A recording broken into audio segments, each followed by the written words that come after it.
We are joined in studio, as promised, by former Senator Dr. Tom Coburn to talk about his new book, Smashing the D.C. Monopoly, Draining the Swamp in D.C. We're going to talk a little bit about draining the swamp in Oklahoma City as well. But with all of that said, Dr. Coburn, welcome back to the show. Thank you very much, Pat. Glad to have you on board. I caught you on a couple of cable shows. You were on with Morning Joe. You seem to be one of the few conservatives they actually treat decently over there. I also caught you with a friend of mine, Andrew Wilco, on a Sirius XM on the Wilco Majority. You did a great job, made Oklahoma proud.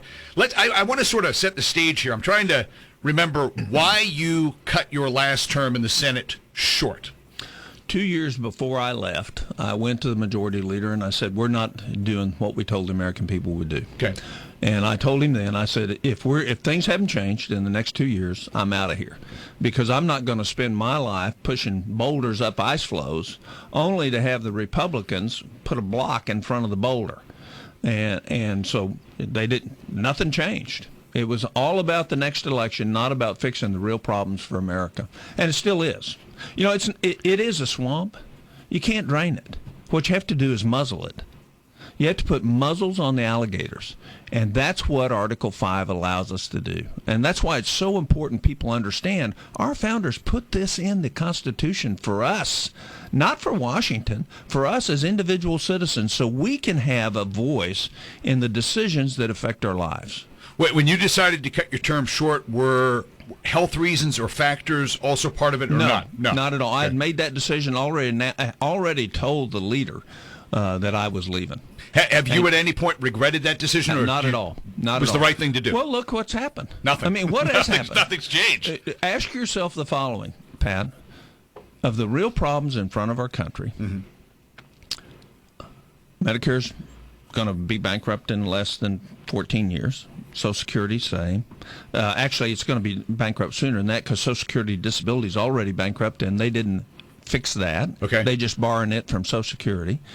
The millennial generation now is on the hook, each and every one of them, all 85 million of them, for $30,000 a year additional either repayment or payment for unfunded liabilities. So that's $1.7 million apiece over the next 50 years that each one of them is going to get a payback. That's called a decline in standard of living. We're already seeing it. I mean, if you look at median family income from 1988 to now, they're exactly the same in real dollars. So what's happened? Yeah. What's happened to us is we have this gigantic, gargantuan, uncontrolled federal government that is making decisions that impact our lives every day. 60% of the money that Oklahoma raises in state out of its taxes for its state government, mandatory statements coming from bureaucracies in Washington tell it how it has to spend it. So most people don't realize, and that's true in every state. Right. So only if our state legislators, our state senators, only get to make a decision over 40% of our budget. The rest of it's mandated out of Washington. Our founders never intended that. This loss, it's not just the loss of liberty. It's the depression that comes with it that smothers the desire for liberty in the future. And that's what we have to fight. And so we have a solution. We have 12 states that have passed this. We need 22 more. We're going to get them. And we're going to have an amendments convention that does three things. Forces a balanced budget on the federal government. That's an 84% issue in the United States. Making them use the same accounting rules we do, because they don't. They don't use the same accounting. They cheat. Right. Forcing term limits on both elected and appointed officials. That's another 80% plus issue of American people. Limiting the scope and jurisdiction. The reason that Washington can tell our highway department what they have to do is because of the Commerce Clause that was expanded in 1931, which allowed the federal government to come in and tell our education, our highway department, and every other thing that gets any federal money, here's what you have to do with your money and ours if you want this money. So we're beholding through bribes of our own money what we have to do. And so it's out of control. And the time to fix that is now. This is a way to restore the original intent of the Constitution. Explain, again, we're talking with Dr. Tom Coburn. We're talking about his new book. But explain to everybody what exactly Article 5 is. In fact, in your book, you refer to it. There's a chapter on it. It's called The Founder's Gift to the People. What is Article 5? What does it do? How does it work? Article 5, when the Constitutional Convention was meeting, George Mason stood up and said, do you know of any time in history where a central government has voluntarily ceded power back to its people? And everybody said, no, it has never happened. And it hasn't. He said, well, we need to make sure that can happen. And so we need to allow the states, through an amendment process, to call a convention to change or restore the Constitution. Only later did they come in and allow the Congress to impact the Constitution with a 2/3 majority. So what they set up is 2/3 of all the states can call for an amendments convention, and all it is a recommendation to the states for amendments to the Constitution. All right, and what kind of amendments would be recommended? Now, you said you've got how many states on board so far? 12. Passed 12, and you're going to get another what? 22. 22. What kind of amendments would they propose? Some of the things you were talking about, the balanced budget. It's limited to only the 3 areas of the application. You can't have an amendment outside that. So all these fear-mongers out there that are saying, oh, you'll have a runaway convention. There never was a runaway convention, one. Number two, that didn't even come into the American lexicon until 1974, till Phyllis Schlafly started saying we'll have a runaway convention. Okay. It was never even in the English language. So it's limited to those 3 areas only. And the 3 areas are, again? Scope and jurisdiction, limit the power of the federal government, restore federalism, that's the one, balanced budget amendment using generally accepted accounting principles. In other words, make the government live within its means, or make the hard choices. There'll be a tax limitation amendment associated with that, so they have to make hard choices. Our problem today is there's no spine in Washington. And they don't want to make the hard choices because they don't want to come home and defend them. Now we give them an excuse. There's a balanced budget amendment. You have to make a hard choice.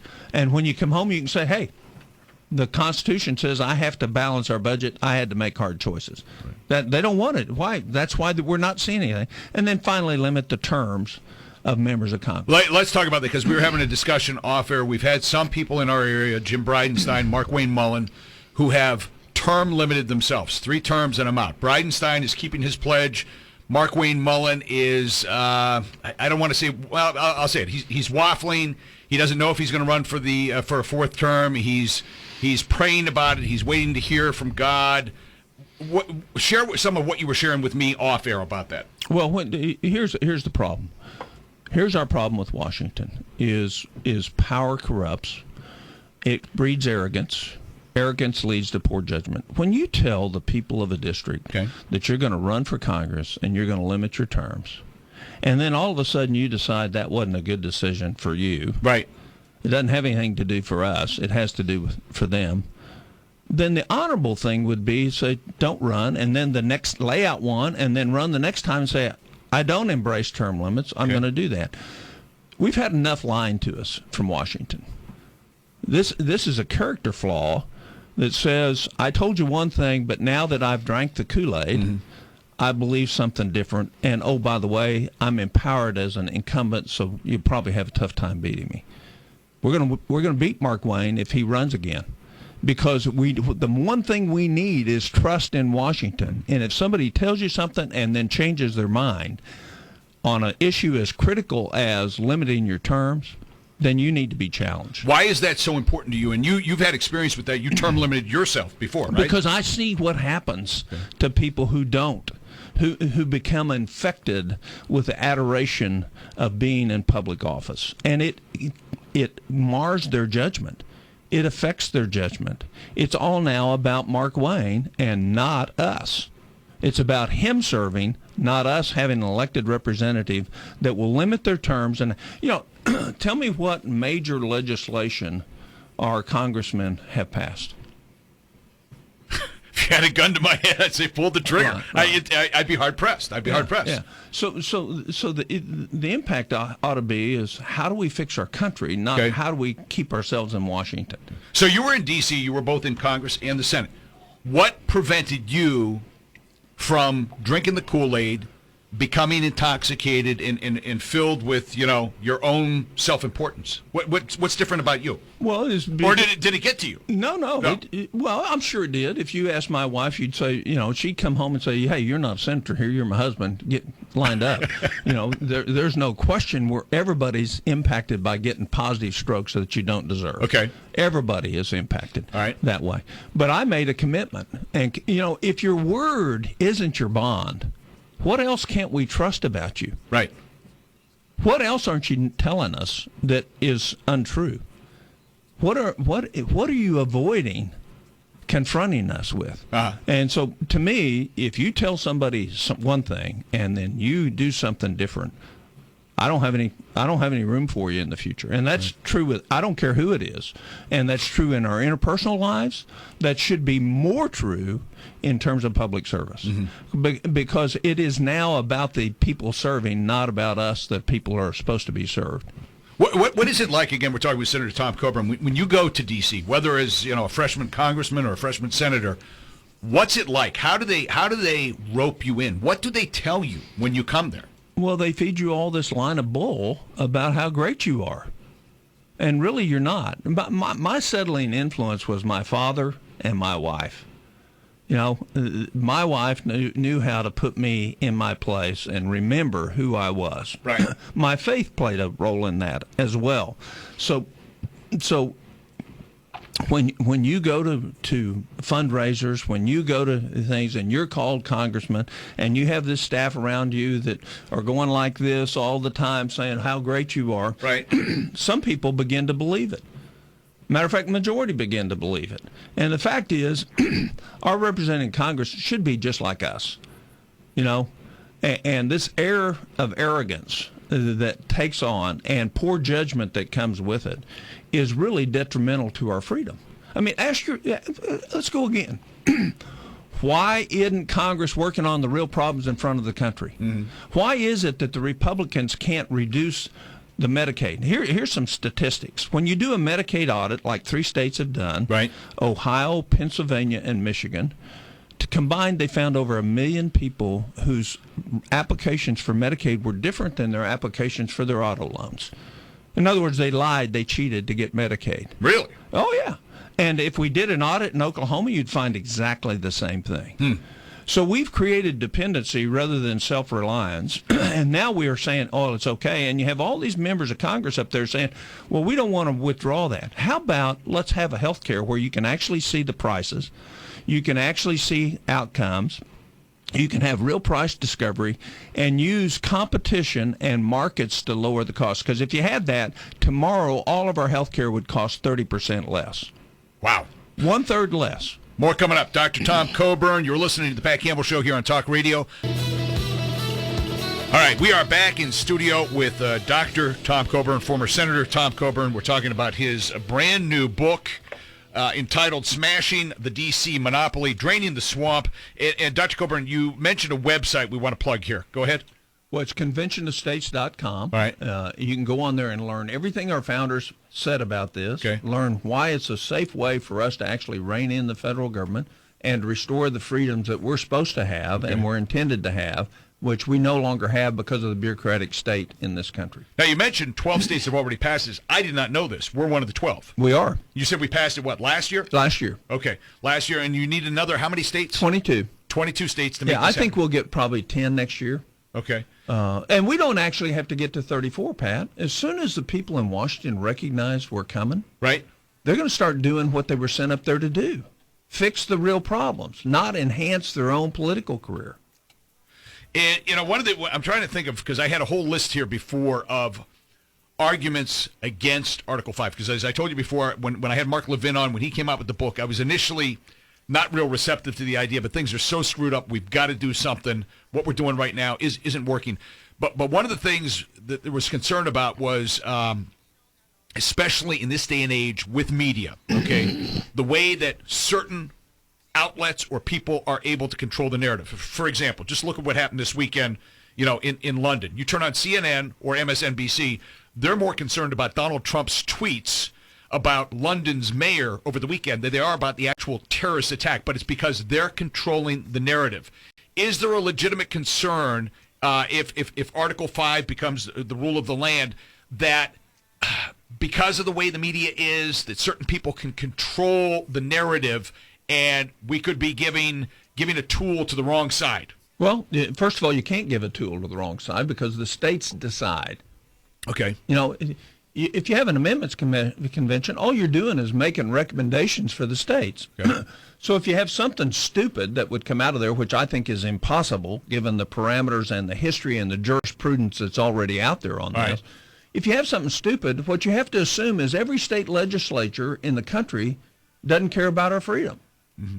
And this is the opposite of that. I've been in 25 states in the last 2 years. They want their freedom back. Mm-hmm. The state legislators want to be able to make decisions for their own individuals in their own states, like it was designed. So just ask yourself this question. Can Congress propose anything they want now to take away our freedom? Yeah. Yeah.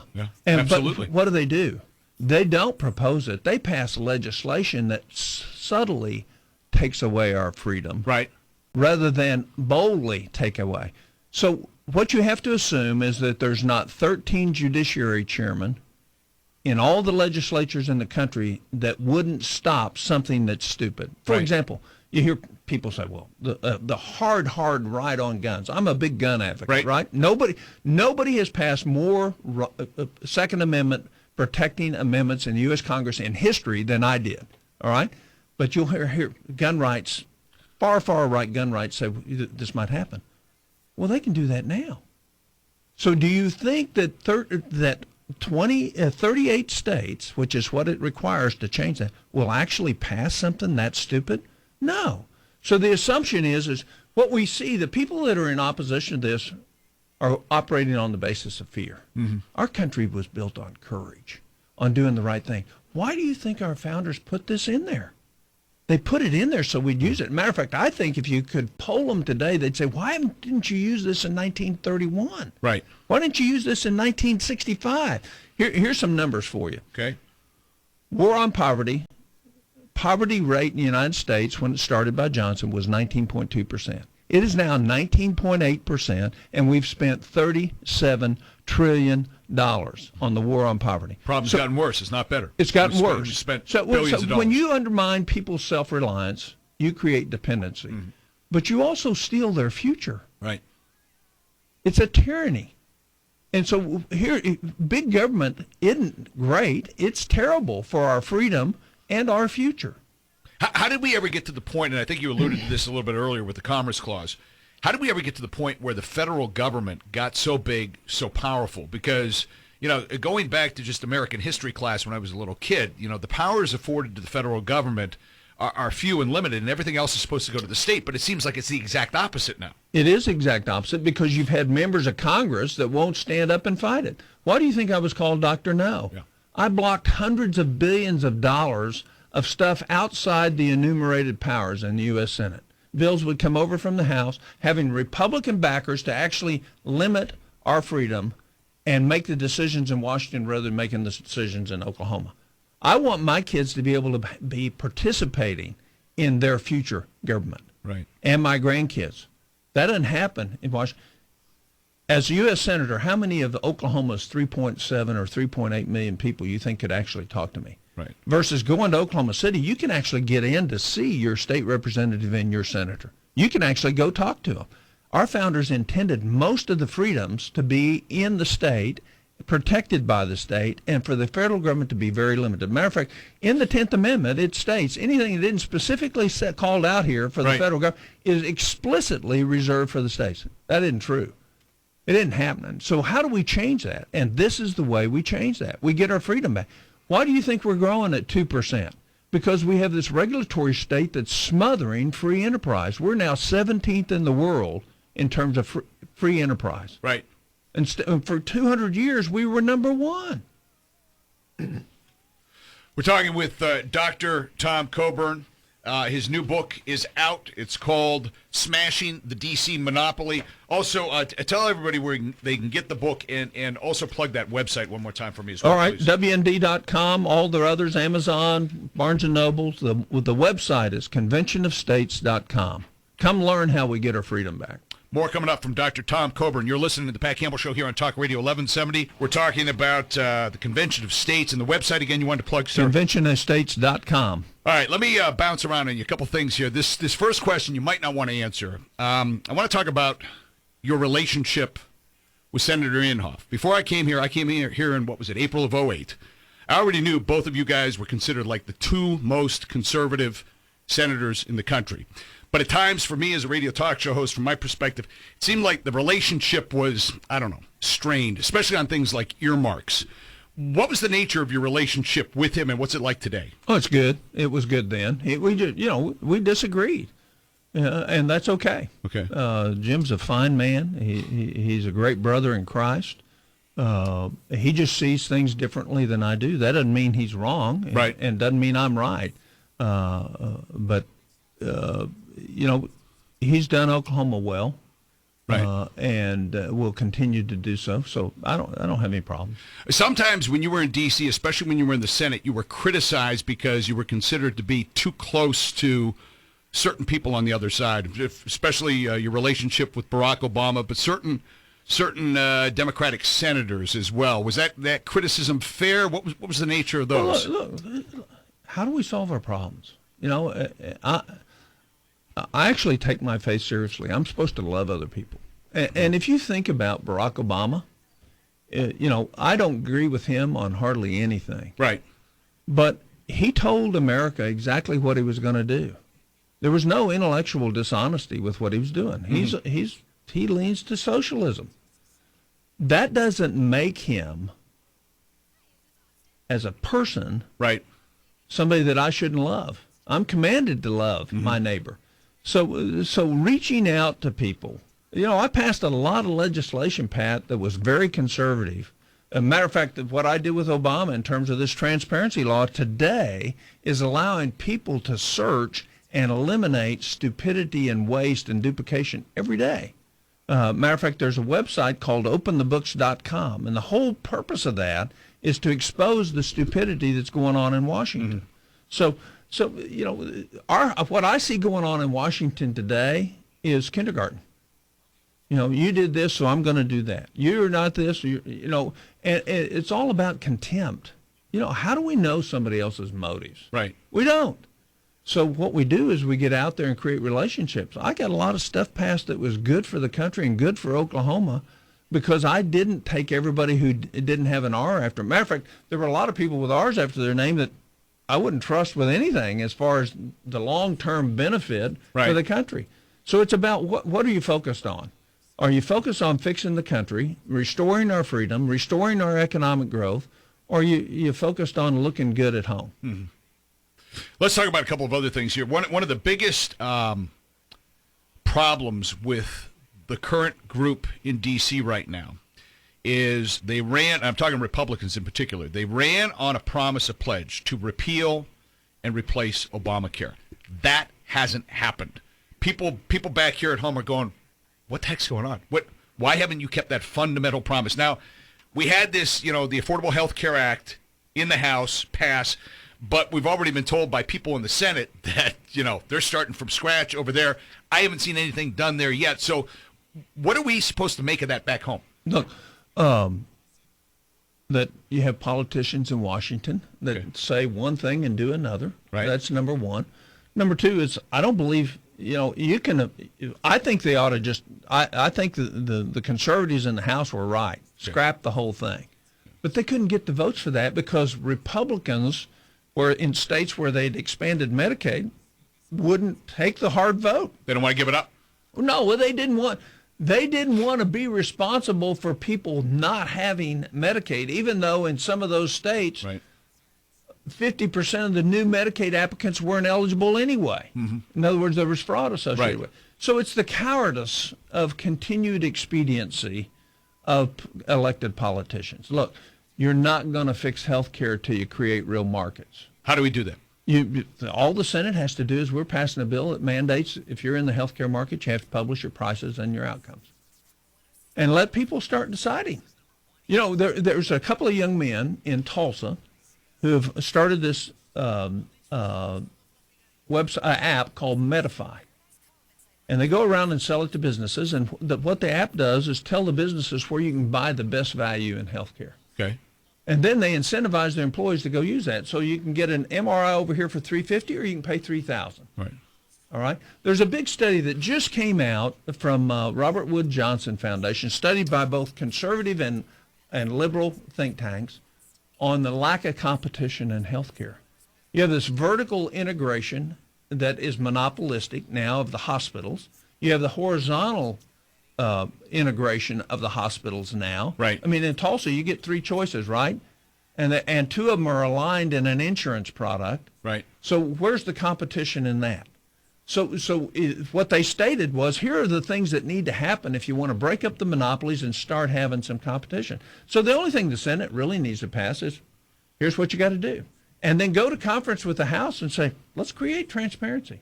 Let's create a market. Unless you have price discovery in markets, nothing happens. Let me go back to one other point. Sure. What's wrong with Washington is that people don't trust it. So for good reason. Sure, Yeah. but our members of Congress ought to be people we can trust. Right. In other words, it's not about doing the thing that's expedient. It's about doing what is trustworthy. Right. And I had a lot of people that were critical, a lot of my votes in the Senate, but they still trusted me because I always shot straight with them. I didn't play a game. I didn't play the political game. I shot straight. And so what we need to do is restore trust. But the other thing we need to do is we have to take back our power that was promised to us under the Constitution. I want to talk about what's wrong with the state here, too. In fact, let me take a real quick break. When we come back, more from our guest, Dr. Tom Coburn, former Senator Tom Coburn, his book, Smashing the D.C. Monopoly. Again, the website he's been talking about, conventionofstates.com. And as you heard him a little bit earlier, we're one of the 12 states that has already passed this. So this is already a done deal here in Oklahoma. You're listening to the Pat Campbell Show on Talk Radio 1170, where Tulsa comes to talk. The question facing us and facing our fellow countrymen is a 2-word question. Very simply, who decides? The American founders had a simple answer. We, the people, decide.